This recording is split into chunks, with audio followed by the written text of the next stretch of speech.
Okay,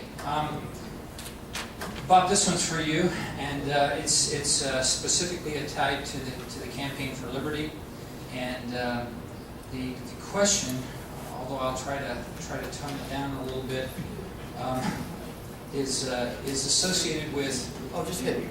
No, you don't want to be hit with this one.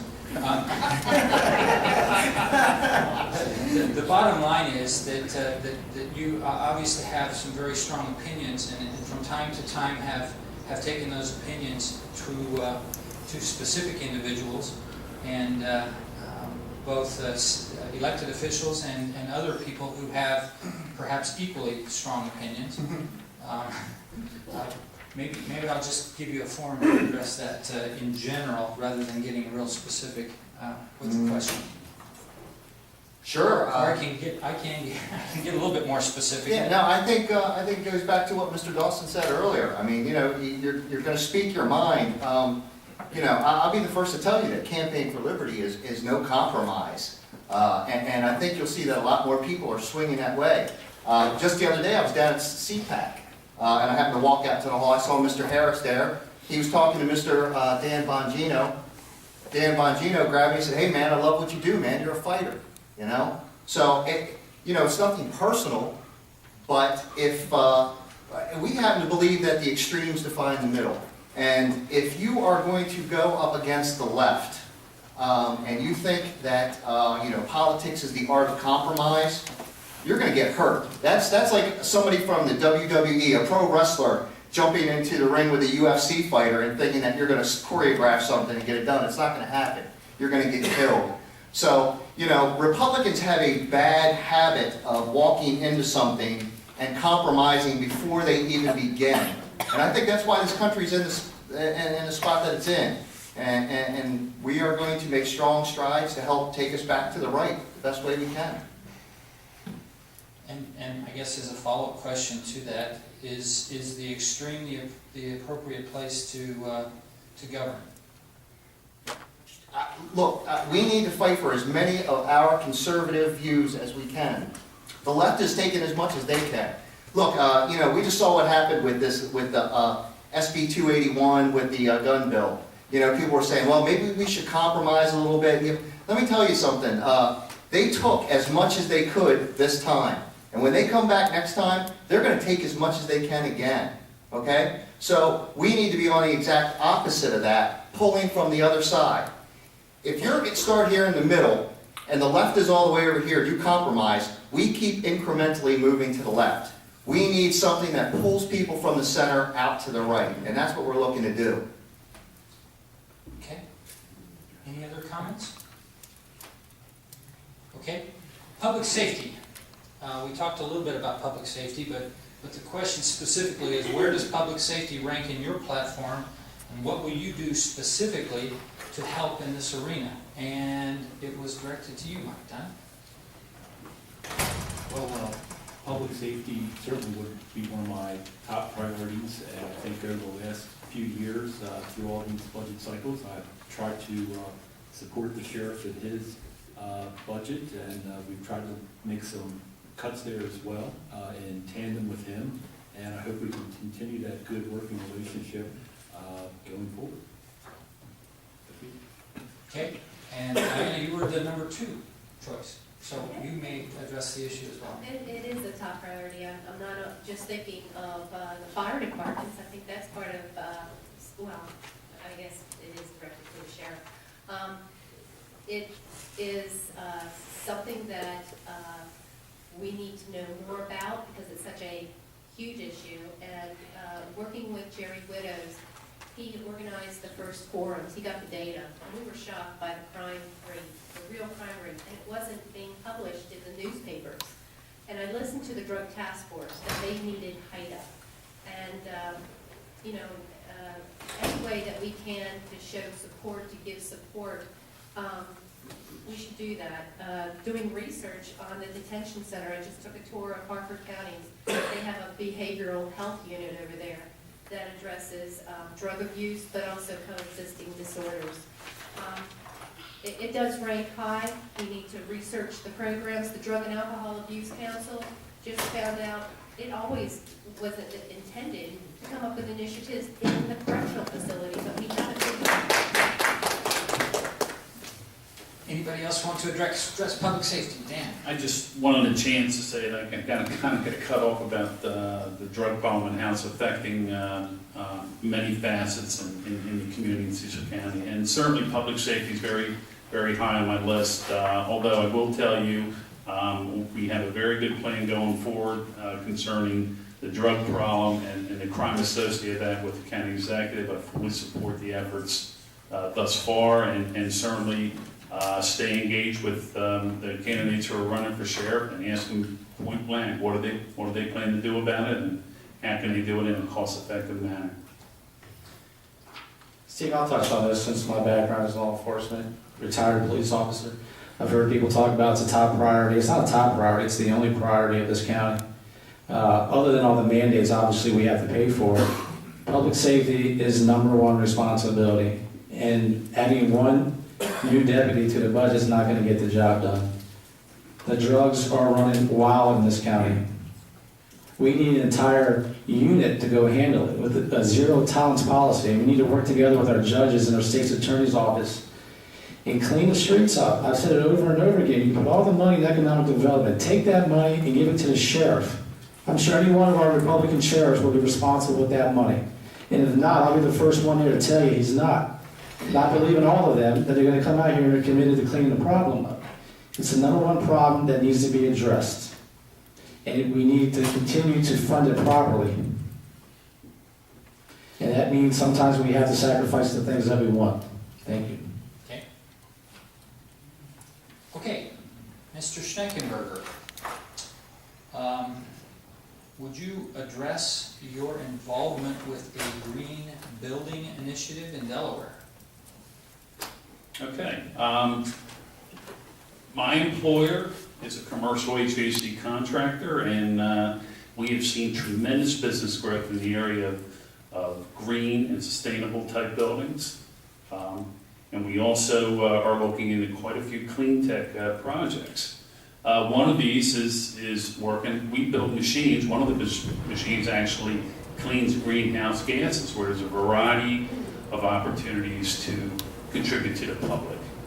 A second program we have in Southern Maryland is another technology project where we can remove nitrogen and phosphorus from poultry farmers. So we're giving them an option where they can stay on the land and not have to do costly trucking of their manure off and potentially close down their farm. So this is another good initiative. It's one of these initiatives where entrepreneurship and technology is driving business growth. One of our newest businesses in Cecil County is iLighting, which is growing due to the demand for LED lighting, which is a very low energy lighting system used in many buildings, and is certainly getting ready to totally replace incandescents and ballast type bulbs. So this is an excellent company in Cecil County. I look to find more of these companies to bring to Cecil County and continue the job growth. In fact, iLighting has 5 openings in their manufacturing facility currently.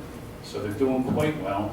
And as a county councilman, I will continue to look for these type of businesses and bring them to Cecil County as they're driving job growth.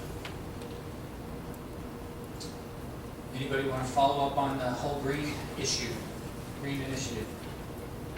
Bob?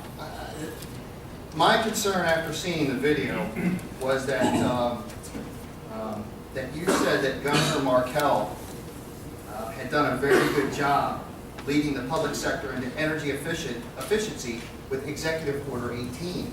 After looking into Executive Order 18, I mean, it was full on sustainability, building to meet the rise of sea level, mixed use building, sustainable, walkable. I mean, there was a lot of stuff in there. And I have to say that that's concerning to me, coming from someone from a conservative slant. Sure. One thing I failed to mention, and I forgot to say right off the bat, these green buildings save taxpayers money. They reduce energy, they reduce water usage. These are good investments for taxpayers. The second thing is, as far as an advisory committee in Delaware, What we're doing here is bringing up public, private sector, and the educational facilities in those organizations together to share best practices. The one thing when he mentions Executive Order 18 from the current governor, it has goals of saving 20 to 30% energy savings to the taxpayers of Delaware. I think that's a good program. I want to save money for everybody. I want to save money for Cecil County. And those things are driving our business growth where I get employed and I get a paycheck every week, and I'm going to continue to do it. Diane? Well, I think if the private business environment spurs that, that's great. Executive orders scare me, and we're having to deal with the executive order with the whip man. We were asked a question, how do we deal with this state now?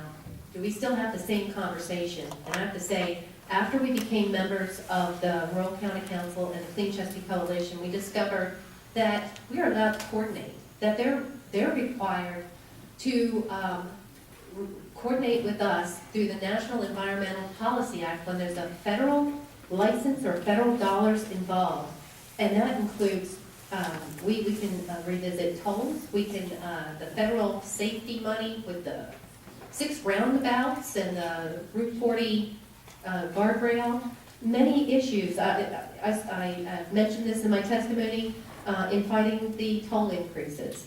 So I think we really need to fight hard. I was pleased to see the county executive included that information.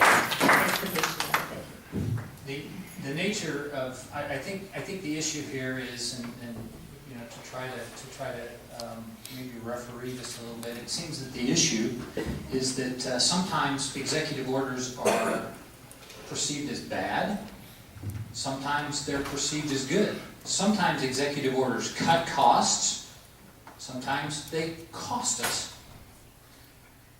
And depending upon which side of those executive orders you're on, you may or may not agree with them. Sometimes, in order to get legislation through, it has to carry with it some things that perhaps aren't quite as good. So with respect to, you know, global warming and the rise of the water and all of that sort of thing, the question is, and I think the issue for Dan was, what is your company doing? And I think he's answered that. The question for the rest of us is, what are we going to do about green energy? And what are we going to do about making sure that we do smart things, and as you say, not investing in things that don't make sense? I think that's a very good question. And after we started looking at the executive order or the mandates that the governor has placed on us, ignored the majority of where the pollution, the sediment, nitrogen, phosphorus is coming from. So it's the real data once again. And when there are mandates, we as a local entity should have a voice.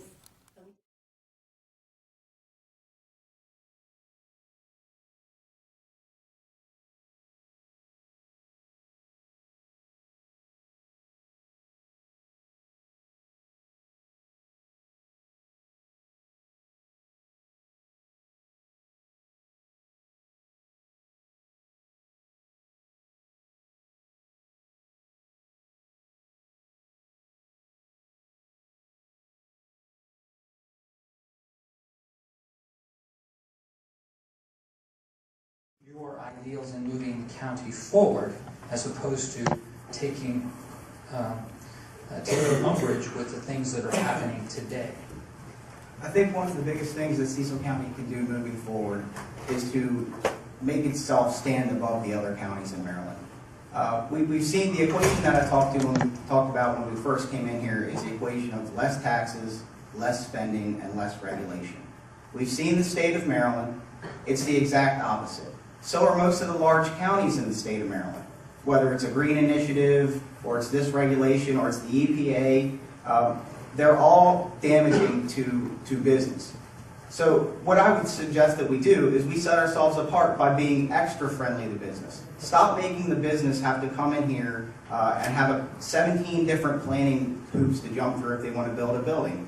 Same thing with the infrastructure. Let's be flexible with the infrastructure. If they want to hook up the water and sewer, they can. If it's a mile away, like I said before, then we work with them and let them pay to hook it up and build it. And maybe we can, work some sort of tax incentive on that program. We need to be very creative in what we're doing because we've seen the opposite. We're living the opposite right now in this economic climate. We're living it. We've seen the government try to spend us out of this recession. The federal government, it's not working. They're trillions of dollars in the hole and the economy's not any better. Maryland is billions of dollars in the hole, and it is not any better. And they're doing the exact same thing. The only thing they're doing is chasing business out of here.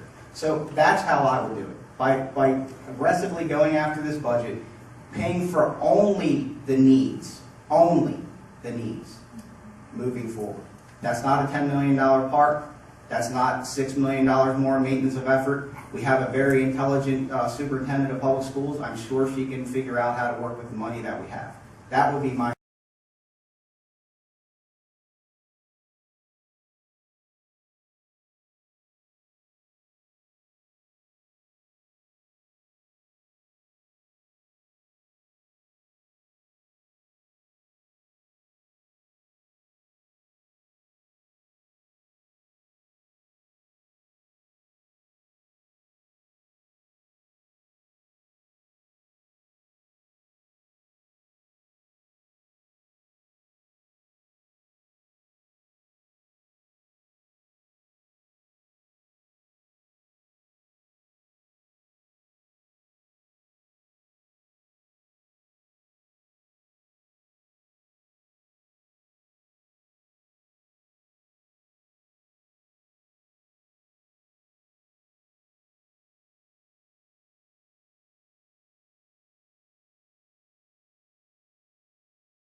Being taught to federal standards on another set of curriculum, and I don't remember what it's called, MS something.